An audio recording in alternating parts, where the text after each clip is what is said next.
Welcome to the Homeschool Together podcast.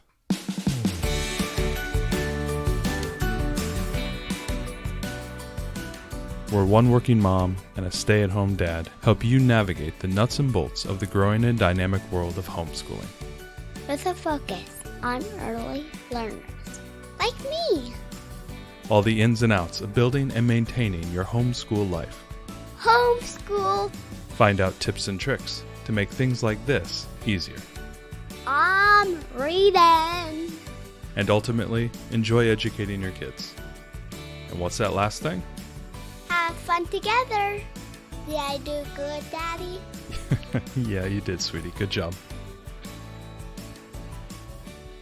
Hello and welcome back to Homeschool Together. Thanks so much for joining us. If you have a chance, head down into the show notes and hit the subscribe button. We're trying to raise enough money to get Ariel to get a tattoo of Homeschool Together on her back.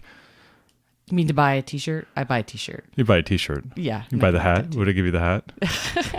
We have a hat. We have a hat. I'll get the tattoo. Let's get some swag. My Jeanne Starwin star tattoo on my shoulder. Oh gosh, I'm really glad 18-year-old Matt did not make that decision. Didn't do that. That would have been a hard thing to explain at 40. Hey, I've got this giant red star, or whatever, on my shoulder from an anime that I was really into as a teenager. That would have been hard to explain. The kids would have gotten it. The kids would have gotten it. Yeah, they could totally. Anyway, this week we digress. We digress.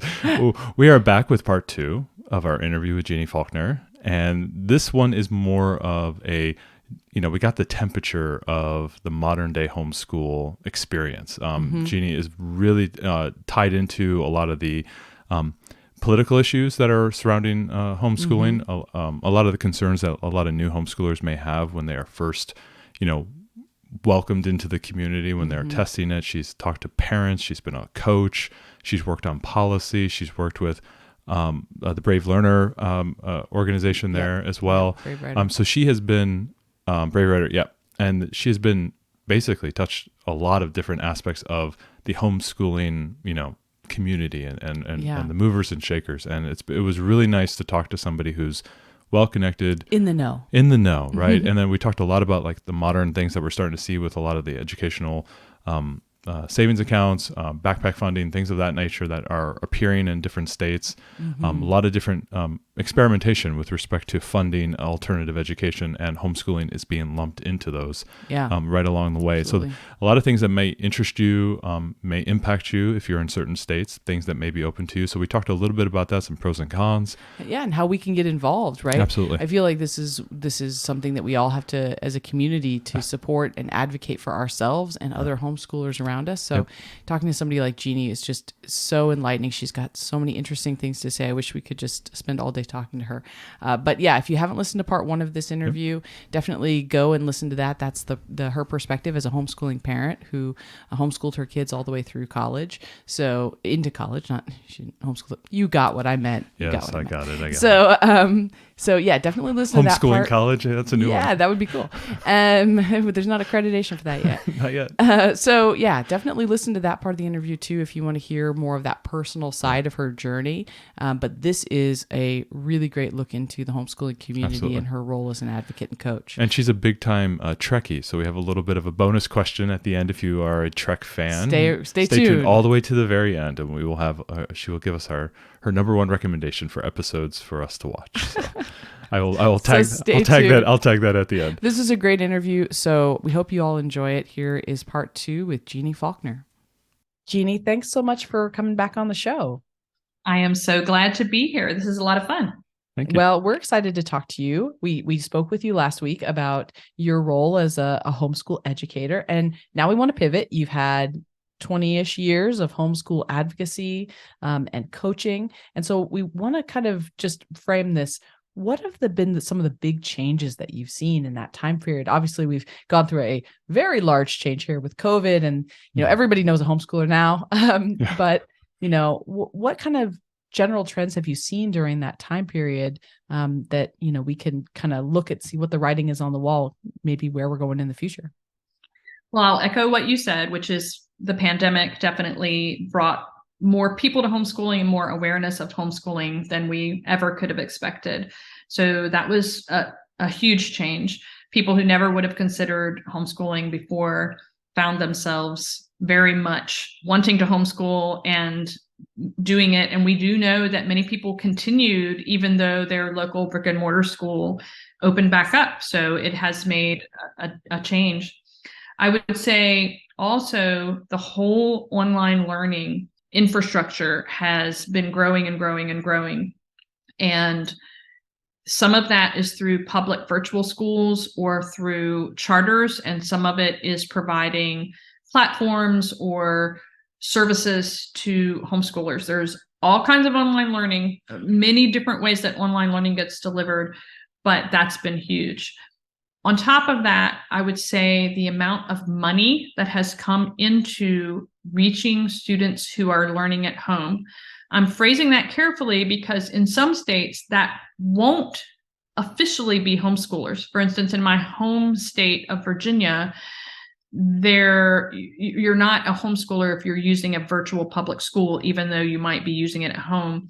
And it's always a point of contention. New folks are like, I'm homeschooling, I'm using virtual Virginia. And we have to carefully tell them you're not, and we don't mean anything ugly by that, but you're not going to follow the right laws and the right rules and understand the requirements of the two different types of education. But providers of educational services that can be distributed through local and state schools and departments of education have really wanted to get in on the act because it is a lot of money. So if they can receive funding for a platform or program that they develop once from a school division or Department of Education, they can make a lot of money. So the amount of money that's coming into learning at home through online learning is also part of what is changing the face of homeschooling. And lastly, I'll say that who is homeschooling is a very big difference over the years. We used to very much think that it was the mom at home who was homeschooling. She probably had cut back or given up an outside job or always intended to be a homemaker and probably had a breadwinner spouse. Now we know that single parents homeschool, working parents homeschool, moms and dads and moms tag team homeschooling together. We know that neighbors and friends homeschool together and form pods and co-ops and those sorts of things. We know that fathers often are the homeschooler officially, and the mom may be working. We know that it's not just wealthy people who are homeschooling. We can look at the statistics from NCES, which are the people who bring us the census. And we can see that a lot of families whose kids would qualify for free lunch if they went to school actually are homeschooling. So there's been sort of this idea that it was only an elite group of people that were homeschooling, possibly also only religious people who were homeschooling. And so we're seeing a big difference in who is homeschooling today. It's really interesting. Yeah, we have definitely, of all the homeschool families we know, they're all have different makeups as far as who is the primary educator. We have one family who the mom is stay at home, but because the father's a firefighter, he does part of the educating when he's home. We interviewed a couple that were they were both working full time and they just alternated their schedules. Yeah, they were a physician and an engineer. I mean, very busy, and they were alternating there. And then there were some parents who had at home businesses that they were running, farms and whatnot, and they're able to homeschool as well. Yeah, you're right. And we've heard that. And do you think that was driven mainly by the pandemic, or were you seeing those statistics before the pandemic? I can't say as far as statistics, other than I do know the statistics about the kids who qualify for reduced price and free lunches. And it's also true that I know that from the same batch of statistics that more people were homeschooling than ever who did not say their main reason for homeschooling was a religious reason. So those two things we've known that was happening for a while. The rest of this, I would say, would be anecdotal, more as someone who is answering questions from homeschooling. I've answered, a statewide homeschool hotline for a while. You literally had people calling and saying, I have to work. How can I homeschool? Or my partner left, but I still want to homeschool. And so you just begin to get an anecdotal sense that people are seeing this as a possibility, where in the past they didn't see it. And of course, the pandemic definitely brought people to a point of feeling they needed to, because the brick and mortar schools that were offering a remote learning option had to do it so fast that it wasn't always an engaging experience. So people made the decision to homeschool when they were in different circumstances than they might have before. I think the key word coming out of the pandemic was the possibilities. Like a lot of people, some people maybe were thinking about it, or maybe never thought about it and then enjoyed it because they saw the possibility behind it. We had people on our street who chose to go to private schools. We had friends and families, and we've interviewed people, we've met people at our parent partnership who started homeschooling during the pandemic because they had to, like they had no other choice, and they're continuing on through it. And I think they're seeing a lot of the possibilities with respect to, say, you mentioned the pods or the micro schools that are appearing now. As we move forward over the next 5 to 10 years, we're starting to see a lot of possibilities policy-wise, backpack funding, educational savings accounts, things of that nature. It's opening up the an enormous amount of possibilities of alternative educational systems outside of the brick and mortar schools. Where do you see that going in the next 5-10 years? Are we going to see just everybody gets 15 grand, you go do what you want? Or are we going to see that kind of piecemeal appear slowly, and then we're going to get the side-by-side tests? I think it's going to matter whether you live in a red state, a blue state, or a purple state. Yeah, this is a political question, and living in a state that's sometimes blue and sometimes red, I know that when Democrats are in control of our state legislature, the tendency is to see anything like funding following the student rather than being given to the school as being anti-public school. And so that's not likely to happen there. And when Republicans are in control, then I see more willingness to do those kinds of things, but often also a little bit of blindness as to what some of the limitations might be in that circumstance. I do think that not everybody's going to agree on this. It's going to be a political football because the sums are so great. On the one hand, money that follows a child to whatever kind of education their parents think is going to work best will make homeschooling more available to more families. On the other hand, it may create some expectations for homeschoolers as far as what they should be doing that may make some homeschoolers uncomfortable. So in most cases, this kind of funding comes with strings attached, like, okay, the taxpayers are going to want to know if your kids can pass annual tests, or if your kids can meet with a teacher and have progress evaluation, or are your kids using a certain correct kind of curriculum. And we already know what kind of fights we can get in over what curriculum is correct. Yeah. So I think it's going to be a political football.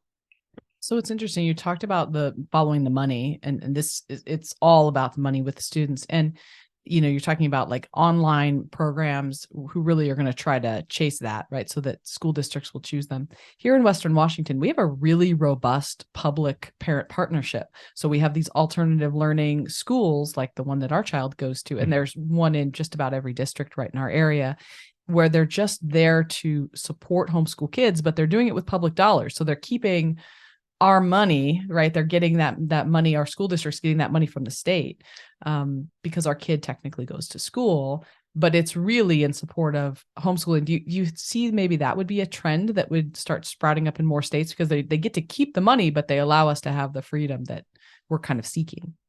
In some places, I think, some states are definitely saying the cons that homeschool advocates are saying could happen aren't happening here. And in a few states, there are people saying, oh, they're tightening up on us now. They used to say in our charter school that we could do anything we wanted. Now they're saying that the teacher of our online class has to be a certified teacher in our state.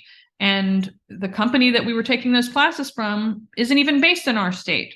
So, I think it's a tangled web, and we are going to see how it plays out over time. I think more possibilities could become available in some places, but in places where that is perceived as hurting public school, it will possibly continue to be seen that way. And it's kind of funny because it almost feels like homeschoolers are kind of in the middle. We're trying to advocate for our own block of people, but within this, what we're talking about, this political battle of funding and where the funding goes, what's captured up in there is private schools and charter schools and all these different other people who may or may not be larger than homeschoolers, and we're caught up in the middle of it. And the regulations that may apply to a charter school that is mimicking a public school should they apply to homeschoolers? But if we get caught up into the same funding mechanism, we may have to have our own teaching certificates and our own requirements. And you're right, there are a lot of strings there, and I don't think the one thing we know is there will never be enough nuance carved out in the legal process to allow us to do what we want. So I totally understand. Not for us, but we have to remember every time they try to put more regulations on us that we are a motivated group of people that have time. We're free during the day. We're free during the day to sit on the steps of Olympia, the Capitol, and be like, come on, kids. They're always surprised by how many homeschoolers turn up. They're like, what? They came out of the woodwork. We're like, well, we're home. We're government unit study kids. Let's go do it. Let's go to the Capitol. That does sound great. I will have to say, in Virginia, we have been trying to get homeschoolers access to sports teams in the high school level for many, many years. It even was passed once, the type of legislation that would have allowed this to happen. And it was a time when we had a Democratic state legislature and a Republican governor. I've got it backwards. Our Democratic governor at the time vetoed it because the public school supporters who, had contributed a lot of money to a lot of campaigns and that's who they were aligned with, definitely did not want it. And so we got all the way to the bill passing only to have a veto. So, and we had huge turnout, a very organized campaign, years long, had all of the answers. We knew that 3/4 of the citizens of the state supported this, and it still did not get passed and become law. So, and we know that half the states in the US allow it, and it doesn't cause a problem, but that wasn't good enough for our legislators. So advocacy is really important, and we think we can make a difference, and we can definitely make our voices heard. But I will tell you, on this issue in particular, the backpack funding and the educational savings account, homeschoolers do not all agree on it. Yeah. Homeschoolers themselves do not all agree on it. You can see very spirited debates, and that may depend on state to state. Like in one state where maybe a version of it is already working well enough that people aren't concerned about it, maybe there's a united front there. But in another state where there's not enough nuance, there is definitely not agreement even among homeschoolers. So it's very hard for legislators to figure out, what do I do? These people are telling me they want it, but these people are telling me don't do it. Right. So. Difficult to have a coordinated community when one of the things about being a homeschooler is that you're independent and you do your own thing all the time. Right. So how do you get this whole group of people together? Yeah. So what do you see this as the biggest challenge in homeschooling now is, this legislative bit, or, what do you see as the biggest hurdle that we have to overcome as a community? I do think we are getting more and more credibility as far as the quality of education and the fact that we have our children's best interest in mind, and that people who don't do a good job homeschooling aren't representative of the majority of homeschoolers, just the same as is true for public school teachers and public schools. So I think that has come a long way. But I do think that the specter of what's going to happen with all this money, what's going to happen with online schooling is a definite scary specter. And I'll give you a strange example. One of them is accreditation. I constantly hear from people or see people ask on social media, what accredited curriculum should I use in case my child wants to transfer back to high school? Well, first of all, curriculum is not accredited. Schools are accredited. And people don't know that. Second of all, in my state, accreditation has absolutely no bearing on whether you can transfer your homeschool credits to a public high school because now your child has decided in 10th grade that they want to go to high school. And you cannot convince people of the truth of this because they are so sure that accreditation means something that it doesn't mean. And the reason they think this is because in some states, in order to qualify to be one of the schools where funding can follow it, so, okay, kids can enroll in this online school and we can access it as a homeschooler or as a person learning at home through public schools, that program or school has to be accredited. So that program or online school goes to all the trouble to become accredited. And then it's also costly. And now they're going to advertise themselves as accredited, and they're not going to distinguish between state lines. They're going to say, we're the accredited XYZ Academy, and it shows all kinds of 50-state confusion because it doesn't matter where I live, whether it's accredited or not.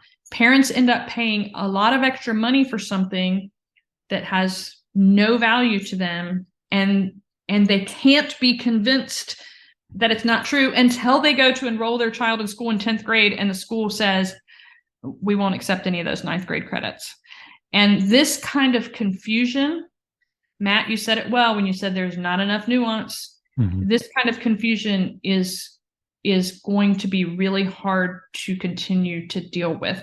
And it often new homeschoolers, I feel bad because they feel that they are being picked on when experienced homeschoolers or advocates may be saying, you might not really need accreditation, or don't make that your main qualifying. And, there are bad accredited programs and good non-accredited programs. So it's not necessarily, they're not even the same accrediting institutions in a lot of cases as accredited public schools. So that's just one example. And you see how boring it is to keep saying accreditation over and over. Nobody wants to think about this stuff.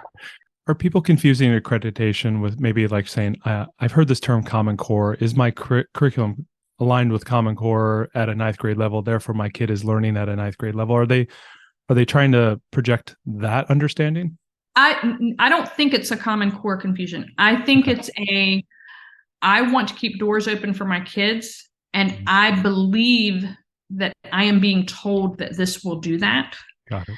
And it's just not true. And it's not just my state. It's lots of people's states where this is not true. In fact, I haven't tried to count them up, but it might be more where that doesn't matter than where it does. Where it does matter is where funding for these types of programs can come either to the parent who can elect to go into that program, or to the program itself who can then offer itself for free through some kind of partnership or hybrid between public and private or whatever. So it's really tricky. The whole 50 states, 50 ways of doing it is going to be confusing as we work this out. It's a great way to experiment, but then the experimentation can be confusing because across, hey, I'm only 50 miles away from, this state. Don't we do the same thing? No, you do not. You do not. Yeah, it's really Absolutely. difficult. And finding information and finding the right laws. I mean, you can go to HSLDA and that's really great, but it's still difficult. Yeah, it is still difficult. And I can see where it would be overwhelming for parents who want to know that they can, leave that door open for their child. What if we think homeschooling is great and then next year my kid just really needs to go back, or I need to go back to work, so they need to go to school. what would be your advice for parents that want to leave that door open? Obviously, don't fall for the accreditation trap, but like, what would you say for a parent who's like, I'm not sure how long we're in for homeschooling? That's a great question. We do have a good article about that at the Homeschool Mom that I wrote, and we'll get the link to that for people who are interested, because the main thing you have to realize is that once you're talking about going to school, you're playing by the school rules. So if you think that's a possibility, you need to talk to the school ahead of time and say, we want to try homeschooling. What's the most likely way that we could get credit for work done at home, and try to make that smooth in case we want to re-enroll. Now, re-enrollment, all the schools, and this is another little question. People will say, but I asked the school if we could re-enroll after homeschooling, and they said yes. Of course, but you didn't ask whether they would transfer credits, especially at the high school level. Or for younger kids, the question might be grade placement. So somebody says, okay, I'm going to hold my kid out for kindergarten and first. And then the school says, but your child didn't do kindergarten or first, so now we want to put them in first. And, those kinds of things can be really tricky. And you really have to try to talk with the school ahead of time, try to get your answers in writing, and realize, honestly, it's still a little bit dicey, because even the person you talk to might change, might go to another school, or, decide to become a professional football coach, and they're no longer there. So they aren't the authority anymore. So it's definitely more of a problem most of the time for younger kids. They simply place kids with their age mates. It's not that big a deal most of the time. But for high school, it can be really disappointing when a kid thinks, okay, I've decided actually I do want to play on the soccer team, so I want to go back to school. And I even recently heard of someone who was in school for 2 weeks before they found out that the school was going to consider them to be freshmen rather than the grade that they were actually in. Now, there's also things you can do. You can go to summer school, you can double up. There's actually some flexibility. Some people say, I'll just take them back out and they can go to community college and we'll homeschool through graduation. So it's not like it's a lost cause, but it's not always the vision that somebody might have for what they thought they could do. Well, and the school is not set up to accept. That's not their primary mission, is to accept a homeschooler and give them credits and stuff, right? You're an exception to all of their rules. And truthfully, they wouldn't have to do it even for people who are transferring in from another state or another country. Homeschoolers are one of a few possible exceptions. Each state, again, can make its own rules as far as education credits. So would you extend the same constant vigilance, talking, communicating ahead of time, for if you're moving back into public school, or, transitioning back, and your student is like multiple levels above in math? Like we've talked about this as kind of like a funny thing, is that like our daughter is technically first grade, but she's in third grade math. And we're about to finish potentially second grade math now. Second grade reading. So like, I wouldn't want her to go into a second grade class, or force her to go into a third grade class, because I don't think emotionally she's ready to handle those kids at that age level. But that's the level of learning she's at. So I'd have to like take a demotion down a grade, or maybe split the difference or something like that. Is there concerns as well in the homeschooling community around those type of things? Or have you seen that as being a problem? Somewhat. It's more in that case, how bad does your kid want to go to school, or do you need them to be in school? Yeah. Versus how much will it be a pain in the neck to them to not be working at their level? Certainly, one of the big advantages of homeschooling is to be able to meet a child exactly where they are, whether that be, they would be considered, not on the same grade level or way above grade level. And in school, there's not that same possibility. But sometimes people need their kids to be in a school because they need to work, or they need to go to school themselves, or whatever their situation is. And, their child might do just fine and be a little bored in math and get an A, or it might cause more problems. So Or some schools may have more flexibility. Some schools may have a special program where they pull kids out who are more advanced, and that might depend where you live. Again, so much depends on where you live.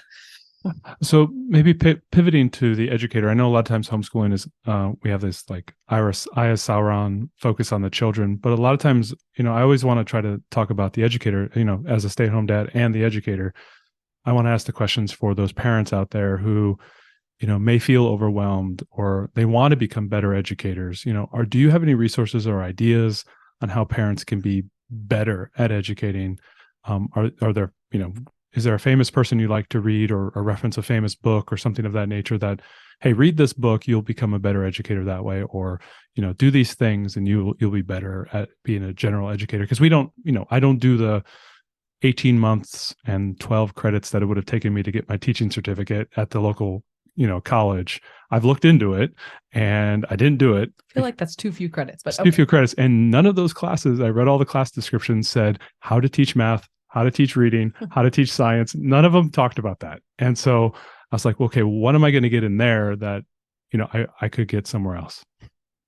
Great question. I think, first of all, it's important to know that being a responsive parent is probably going to always make you the best educator for your child. Because if you're responsive to what they need to know or what they want to know, you're going to figure out how to help them have the resources or the experience to learn that. And there's no drive stronger than a parent who wants to get their kids on a robotics team. It's just, you're going to make it happen because you're trying to be a responsive parent.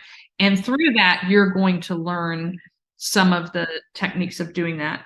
But I'll recommend a couple of books that I think are very good. I was working at Brave Writer. And say this has got to be a Julie Bogart reference. She's my favorite. I did work for Brave Writer, and my boss there is Julie Bogart, and she has two really good books, The Brave Learner and Raising Critical Thinkers. And I think those two books are very accessible for parents and would really help any parent who wants to learn more about how homeschooling can work well and really how learning works. The website that I write for, where I have a lot of my writing, thehomeschoolmom.com, has a ton of resources. It has a whole homeschooling 101 section. It has a whole section on high school. It has a section for every subject that you would want to homeschool. And there are everything from sort of tips and tricks and projects and specific things to do to things that are about a philosophy of education and that kind of thing. I would also recommend, we're getting ready to sort of reapproach conference season and convention season. And during the pandemic, that whole thing took a little bit of a break, but I do see that some in-person conferences are coming back. But additionally, many of those are now having an online component. If people aren't too zoomed out, it is another way to have professional development. And I really think that it's important. Some of the online organizations and websites that don't have an in-person conference do have online webinars and conferences that are on particular dates, and then they continue to make their materials available. And they have everything from, how to help a dyslexic child learn to read, to how to create a high school transcript, and how to help you as a parent educator become a better, more responsive parent educator. So those are the things that I would suggest. So, in our last interview with you, we talked extensively about your experience getting your kids into college and the whole experience of, the difficulties around that and the challenges. Maybe we could summarize a little bit now about maybe like, what are the most important things as your children get older? Do you need to focus on? Do you need to start thinking about extracurriculars? Do you need to start thinking about volunteer hours and sports and things of that nature?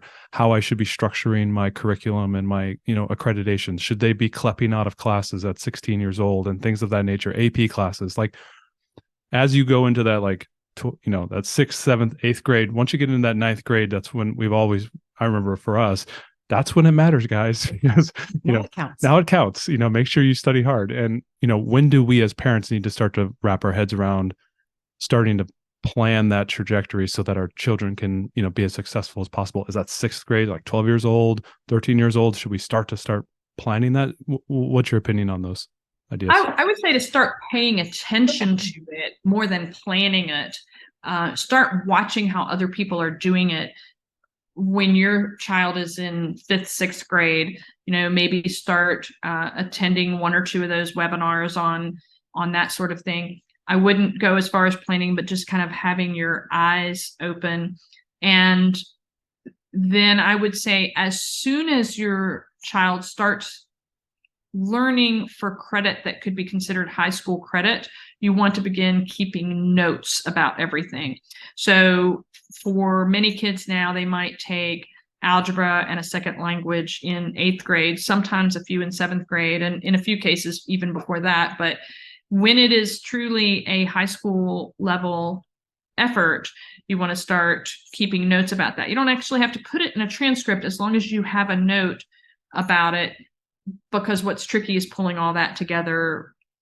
In retrospect, it can be done. I have helped lead people through that process of, okay, now what did you do, 5 years ago, 4 years ago, 3 years ago? There are ways to get to that, but it's certainly a lot easier if you have it in a notebook or on a Google Doc that you can pull up and say, oh yeah, that's the time when we did all those bird watching field trips, and we also, that kind of thing.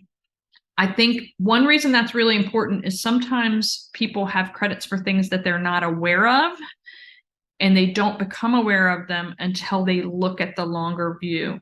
And I'll give you an example that I like to talk about. I was doing an evaluation for a family where one of the teens had been very sick that year, and she said, he just didn't do any science this year. I feel terrible. He just didn't do any science.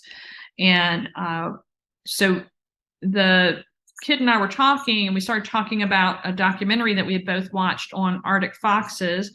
And before we knew it, I realized that he knew every breed of fox around the entire world. He knew all about the habitat. He had gotten really interested from this documentary and done all of his own research, and had even done some wildlife observation where he'd set up a camera. I said, you have a credit in vulpine biology. And she said, what? I said, he knows it all. It's a college level class. But it was her notes and his memory that made us realize that he actually had done this learning. So keep notes, write it down. And that's true of volunteering and all that kind of thing too. Documenting, even if it doesn't have to be in a pretty format when you first start doing it, it just has to be somewhere where you can access it so that you can pull it into that transcript later. So I wanted to key in on that. So you're talking about Google Docs and everything. When I graduated from high school, I went to a private school. I was asked my transcripts, and it was like freshman, sophomore, junior, senior year. Here are the classes. Here are the grades. Here's his average GPS, and I just like Xeroxed that onto my college transcripts. What are the colleges expecting? Like maybe just like one example, like your science example. What are they expecting to see from this science or the math? Like, okay, Johnny did ninth grade geometry, and we did the Hutton Mifflin version of the book, and we went from chapter 1 to 13. And is that good enough, or are they looking for something that says this isn't mom writing this down, this is Johnny actually knows the information? How do you prove that? Yeah, so that's why you need the outside evidence, which is something we talked about in the last interview that we did, which is you want something that does verify that mom grades are not the only thing that this kid has. But it's not that hard to do. So, for instance, I tell a lot of people, you can just put down English 9, English 10, English 11, English 12. That's all it would be from your public high school transcript. Now, you could give them all A's if they did what the kind of mastery level work that you think they should have done. Where that really looks real is when your child takes a community college class or passes an AP exam and they get an A, or they have written a paper that was accepted to a science organization and they went and gave a presentation that was based on original research. Oh, that turns out to be a pretty good verification that the science grade that mom or dad put on the transcript actually was real. Now, in some cases, kids may specialize to an extent.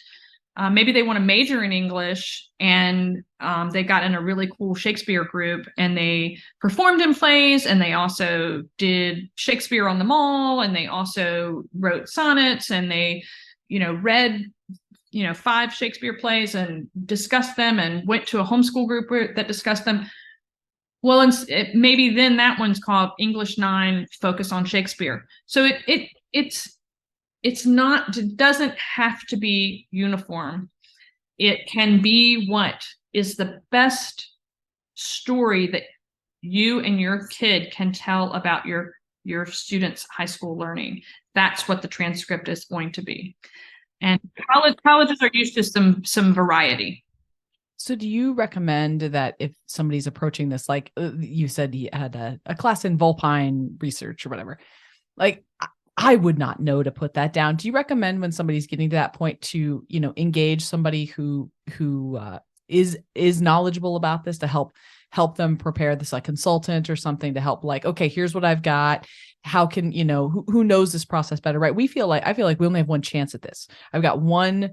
I'm going to have we're going to get 2. We can screw up on one of them, but kids only going to get one chance. It's got to work on the second one. Where we have to put together a really good transcript and we have to do it correctly. And I feel like there's so much pressure on that. Do you recommend that they find somebody that can help them through that? Well, you can definitely, there are homeschool college counselors now that you can do. You can also use the same counselors that other people use for college admittance, but you can also go to workshops and attend webinars where you will get ideas. And it's exactly like, I was listening to your podcast about dinosaurs, and you were talking about how you find the books and decide which book you're going to read in this unit on dinosaur. Well, probably before you had this experience of picking dinosaur books, you didn't have training in picking dinosaur books, but you learned how to do it. You learned that over time, okay, they're going to like the one with more pictures and they actually like a little bit higher reading level because dad's going to read aloud anyway. And you learn what that's going to take. The same thing happens if you start paying attention to how people are doing transcripts and what the advice is and what the examples are that are available on the internet. I tell you, there's another good book. Blake Bowles has a book called College Without High School, and he has a lot of this language and explains a lot of how you can put things together like this.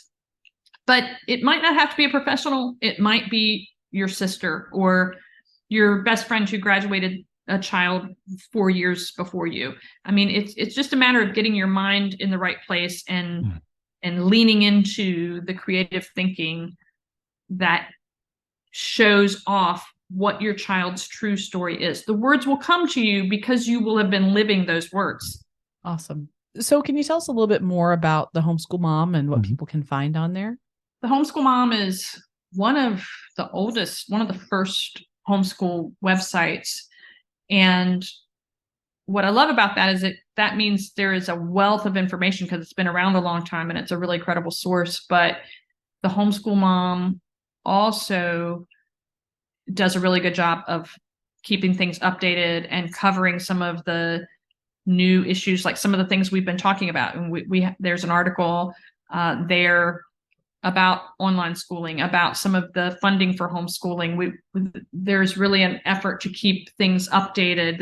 There are articles that will help people with all kinds of school and homeschool issues. So that's where I've chosen to put my writing because I feel like it's a really credible resource that really has its heart in the right place as far as helping people and keeping things updated. So the homeschool mom, it's the URL is the homeschoolmom.com. And there's everything from how to get started to every subject that you might want to homeschool, different styles of homeschooling. There's some free downloads like the transcript builder that I have mentioned before. And there are helps for every possible aspect, not only for transferring to homeschooling and how to adjust, but also for reentering public school if that's what is needed. So I feel like it's a very comprehensive website with a really warm and friendly tone.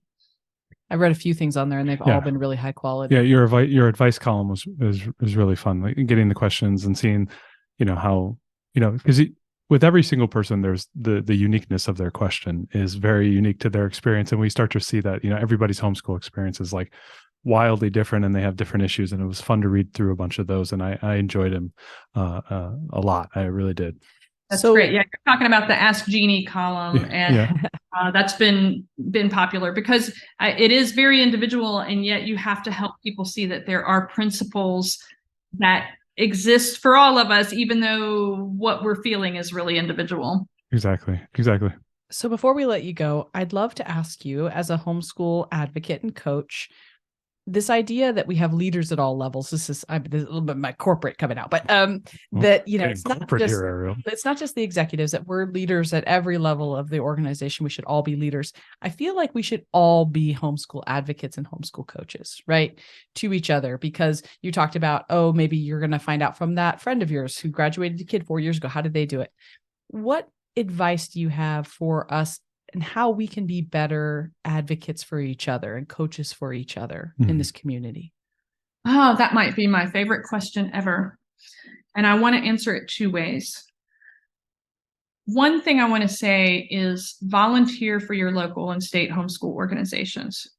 I guarantee you that your state homeschool organization has work that you can do right now that will help you learn about the legislative process, that will help you learn about the complications of getting things passed in your state, that will help you learn what the main questions are that homeschoolers have, and that will help you meet homeschoolers that are in need. I had the best time answering the homeschool helpline for my state organization, where my favorite question that I ever got was, where do my kids meet the homeschool bus? And he's learned so much about what people are thinking about homeschooling. So volunteer for your co-op or for your local organization or your state organization when you can. Don't feel bad when you can't. If you got a new baby or a new job or a new divorce, that's okay. But when you can, volunteer, and just make it specific and limited. I can give this many hours. My expertise is, no, it's not in fixing snacks at the conference. No, I don't want to do the snack table, but what I want to do is your social media or whatever small thing you want to do.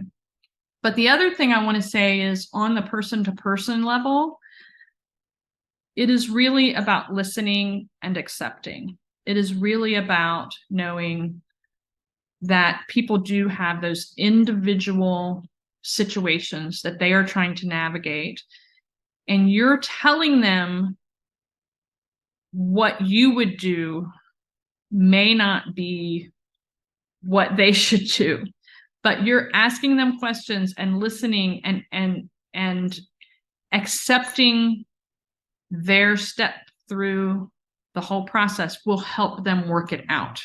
So be a good listener, share experience without saying that their experience needs to be identical to yours, and provide that sort of unconditional support, because they may not make the same choices that you make, but if you tell them how to do something and then they don't do it that way, or that way doesn't work for them, they'll never come back to you for homeschool help again.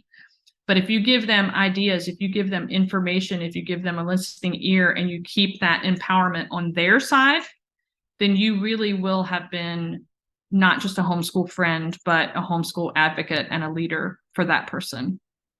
I agree. That's great advice. Great. Well, we don't want to take up any more of your time. Thank you so much for spending all this time with us. And it was really enlightening and It was wonderful. Thank you. Oh, this has been delightful. I really love your podcast, and we are fortunate at the Homeschool Mom to have one of your videos on the Homeschool Mom website that is about how to get organized with your homeschooling with Trello, which is kind of how I found you all. So I think we have a good meeting of the minds, and I really appreciate the cross pollination there. No, appreciate it. Thank you. Thank you so much. Thanks so much for joining us today and making us a part of your homeschool journey. Please engage with us on social media. Join our Homeschool Together podcast group on Facebook and find us at Homeschool Together Podcast on Instagram. We'd love to hear your feedback, questions, and recommendations. Until next time, Happy homeschooling! You're a self-prescribed Trekkie. And what is your favorite episode, and what episode would you make every homeschool family watch? Oh gosh, I will tell you first that when I introduced the original series to my kids, they could hardly watch it because it's so campy, and the special effects, you got all the fake rocks and the bad makeup and the, you've got women in space, but they're wearing super short skirts and very tight, they couldn't make it work. So I am not sure that you can, that the whole family can make the leap. I'm just not sure. But I will tell you that my favorite episode, I've always thought of it as the half white, half black episode, but that's not the name of it. And I'm trying to look through here to see if I can figure out. The real name of the episode is Let That Be Your Last Battlefield. And when I saw this as a young person, the Star Trek crew encountered a civilization that was in great turmoil because of a big race war. And of course, remember, Star Trek was made originally in the 60s, and they beamed up the two races, and one was half black, half white, and the other was half white, half black. The makeup was terrible. It was literally paint on the face, so heavy-handed. The message was even heavy-handed. But at the time, I remember being thunderstruck at the absurdity of this. The only way to maybe watch this as a homeschool family is if you can also help maybe your teens place this in the context of this TV show was making this social commentary at a time when nobody else could say anything like this. Otherwise, it just looks like people in bad makeup. But I remember saying, oh, yes, that is how absurd it is that we have these problems in our world. Nope, that's a good episode. That's a good episode. There's another episode, too, that I liked where our little one is up, that they were, you had to go into like a chamber and you got zapped, and it was the way to keep peace. And it was like a random lottery because they were fighting this war or something of that nature. And the people got like you got your lotto ticket and you just walked into this chamber and you essentially evaporated. And Kirk is running around freaking out, like, why are people just walking into this thing? This is crazy. And he couldn't understand it. I remember watching that episode and really like being struck that, this is a deep, the show is deeper than most people think it is. Yeah, it's got that episode has some sort of 1984 overtones to it, right? It does. So, yeah. So I'm a bit of a Trekkie. I don't know that the original series translates well to today's production values for sure. But when I put it in context of what was going on in the world at the time, it's still pretty amazing to me that the producers made that leap. Well,